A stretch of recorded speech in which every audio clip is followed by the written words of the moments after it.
jóvenes, sean bienvenidos a esta cuarta semana de trabajo. Empezaremos con el tema de la materia de habilidades de lectoescritura. Les recuerdo, esta semana es del 26 al 30 de abril, con fecha de entrega 30 de abril. Por favor, les pido, sean constantes en sus entregas. Agradezco a las personas, a los jóvenes, señoritas, que están cada semana enviándome. Yo voy registrando cada semana sus actividades, pero sí hay compañeros que la verdad no están entregando todas o no han entregado nada. Les recuerdo que todo suma, que todo es parte de su evaluación, así que les dejo la invitación a cumplir con las actividades. Ya estamos en la semana 4 de la unidad 2.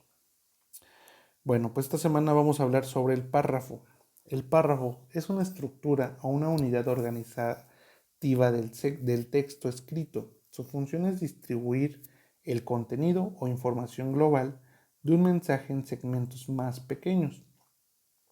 El párrafo es visualmente reconocible, se representa con una serie de líneas delimitadas por la mayúscula inicial y el punto y aparte. La organización del texto en párrafos es de suma importancia para la escritura y para la lectura. Por una parte, facilita a quien escribe la organización y fluidez de sus ideas, y por otra, contribuye a que la comprensión y el seguimiento y la memorización por parte del lector. Dicho de otro modo, el párrafo tiene importancia tanto para la producción como para la recepción del texto. Elementos del párrafo, oraciones principales y secundarias. El párrafo se compone de una secuencia de oraciones jerarquizadas.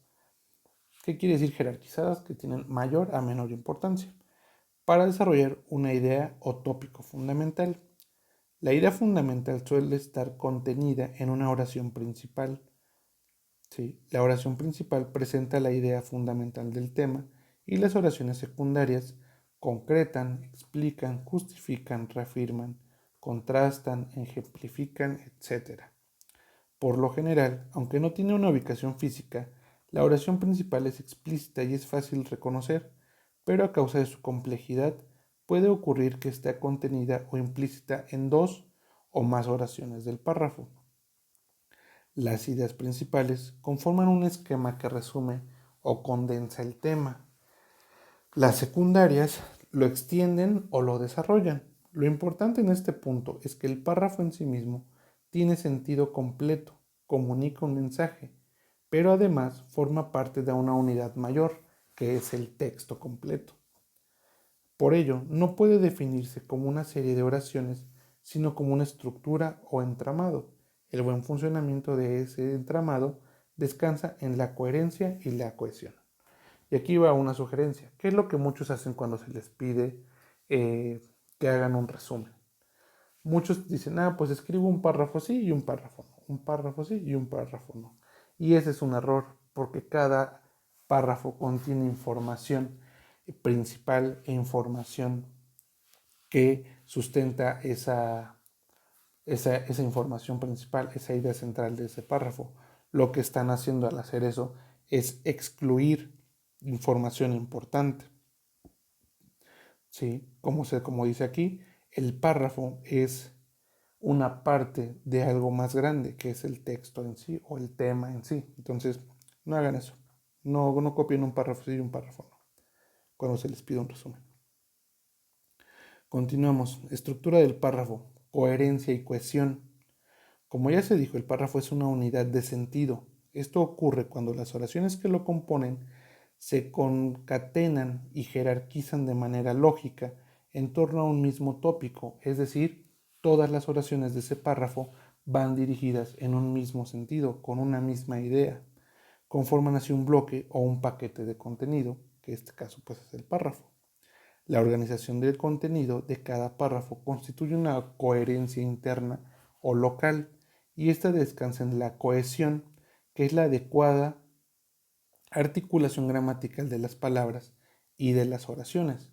¿Qué quiere decir esto? Que todo lo que escribas, todas las palabras tienen que tener un mismo sentido, un mismo contexto. Por otra parte, los párrafos tienen una función conjunta, desarrollar el contenido de la unidad mayor en la que participan, es decir, tiene que estar relacionada con el texto principal. Esto se produce por la secuencia lógica de las ideas contenidas en cada párrafo. El entramado de contenido que crea el conjunto de los párrafos constituye la unidad del sentido del texto, llamada coherencia externa o global. ¿Qué quiere decir esto? Que todos los párrafos tienen relación y tienen una misma lógica, un mismo sentido. Todo el texto tiene coherencia. Ahora, características del párrafo. En resumen, el párrafo puede definirse como una unidad textual con tres características. Desde el punto de vista visual, es una sección o bloque de texto de extensión variable que comienza con una mayúscula y finaliza con un punto y aparte. Desde el punto de vista comunicativo, segmenta el tema de un texto en paquetes menores de contenido o información a partir de un esquema de ideas principales. Desde el punto de vista formal, como toda construcción lingüística, es una estructura semántica y gramaticalmente articulada. Bueno, pues aquí les dejo un pequeño ejemplo de un párrafo con sus características. Inicia con una mayúscula y termina con un punto final. Esa es la principal. Tiene una oración principal o un tema. Es la que expresa la idea principal y da sentido al párrafo. En ella se indica el tema o los aspectos de los que trata. Oraciones secundarias. Estas completan y amplían el enunciado en la oración principal y forman el resto del párrafo. Además de haber continuidad, debe haber coherencia entre la oración principal y las oraciones secundarias para que se dé una estructura lógica. Algunas veces estas ideas se constituyen en ejemplos o datos. Tamaño. La extensión del párrafo depende de la intención comunicativa del autor y del tipo de texto que se pretende redactar. Se recomienda una extensión mínima de 4 y máxima de 14 renglones. Un párrafo demasiado largo fatiga al lector y presenta el riesgo de que se rompa la unidad del texto. Pero bueno, nos vamos a centrar solo en estos puntos. Para la actividad número 4. Van a buscar en un libro o en internet una lectura de tu elección y vas a seleccionar 2 párrafos. Vas a identificar su estructura tal como se muestra en el ejemplo.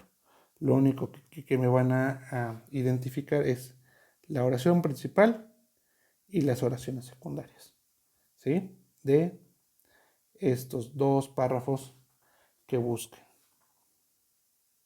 Por último, jóvenes, llegamos a nuestra materia de proyectos. Igual en esta semana número 4 de trabajo vamos a hablar sobre el impacto ambiental del proceso productivo. Bueno, ¿qué es esto? Los distintos procesos de fabricación generan una serie de residuos y emisiones que afectan significativamente al medio ambiente, y esto no importa el tamaño de la empresa, del producto, de lo que sea. Normalmente siempre hay un impacto de residuos, ya sea basura, líquidos, sustancias químicas que terminan en la tierra, en los ríos, y bueno, eso termina pues afectando al medio ambiente. Es importante conocer el impacto ambiental producido para tratarlo. Siempre que sea posible, hay que minimizarlo. Hemos de llegar a establecer un compromiso entre la magnitud de los residuos que generemos y el dinero invertido para mejorar los métodos productivos para reducirlos.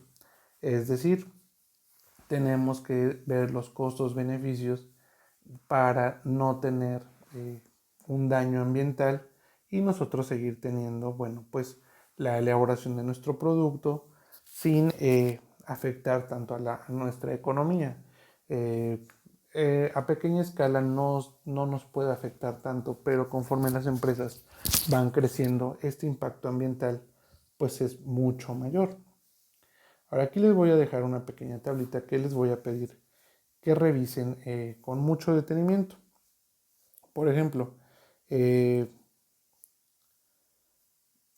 aquí nos dice, por ejemplo, método de fabricación sinterizado, normas de seguridad, las específicas del puesto de trabajo y de los útiles empleados, usar guantes y mascarilla. Impacto ambiental, emisiones de vapor, de los productos disolventes, partículas de polvo en suspensión, contaminación acústica debido al ruido de la prensa, medidas correctoras, bueno, se tiene que trabajar en espacios cerrados, con sistemas de filtrado de partículas y posterior reciclado, uso de ropa adecuada y de sistemas de protección. Por ejemplo, moldeo, uso de ropa y normas de seguridad que se necesitan para trabajar, uso de ropas y elementos de protección adecuados al puesto de trabajo, guardar la distancia de seguridad establecida, impacto ambiental, bueno, pues hay emisión de gases, emisión de partículas de azufre, residuos de diversos, escoria, pintura. ¿Cuáles son las medidas de corrección? Tiene que haber chimeneas extractoras con filtros, ventiladores, etc. Y así, soldadura, estampación, cortes sin virutas, arranque de virutas, ¿sí? Cada uno son como ejemplos y aquí te dice normas de seguridad que necesitas para hacer esta actividad, cuál es el impacto ambiental y cómo se corrige. Ahora, ¿cómo vamos a hacer nuestra actividad número 4 o en qué consiste? De acuerdo a tu proyecto, establece cuál es tu método de fabricación y traslada tu proyecto a una tabla como la que se presenta. ¿Qué quiere decir esto? A ver, ¿cuál es el método de fabricación? ¿Sí? Por ejemplo, si tú cocinas algo, cocción o cocinar, o sea, lo podemos establecer así, cocinar. ¿Cuáles son las normas de seguridad que hay que seguir? Bueno, pues usar mandil, usar algo para el cabello, guantes, cubrebocas ahorita, ¿sí? ¿Cuál es el impacto ambiental? Bueno, pues se derrama aceite, se genera basura, eh, no sé, lo que ustedes consideren que genera un impacto ambiental. Se desecha agua, se desperdicia mucha agua, se mezclan químicos, ¿sí? Depende de su proyecto, ustedes van a establecer cuáles son el impacto ambiental que tienen dentro de sus procesos. Y después, por ejemplo, las medidas correctoras. ¿Qué es lo que vamos a corregir? Ok, si manejamos aceite y ya se quemó el aceite donde fritangueamos, bueno, ¿qué vamos a hacer con ese aceite? ¿Lo vamos a tirar? No, bueno, lo vamos a almacenar en contenedores para llevarlo a algún depósito. Eh, Eso, ¿no? Entonces, ok, si ya contaminamos 20,000 litros de agua, ¿cómo los vamos a reutilizar o a dónde los vamos a dirigir? ¿Sí? Porque no se pueden tirar a la cañería o al sistema de riego porque contaminaría nuestras hortalizas. Entonces, en esas medidas correctoras, ustedes van a poner específicamente qué es lo que harían en esos casos con los desechos de sus procesos de producción. ¿Sí? Bueno, pues espero haya quedado claro. Si tienen duda, pueden preguntar. Entonces, esta es la actividad número 4. Recuerden, si están en equipo, lo trabajan en equipo. Si están en individual, pues lo hacen en individual. Entonces, jóvenes, pues los dejo con la invitación de ponerse al corriente con sus actividades.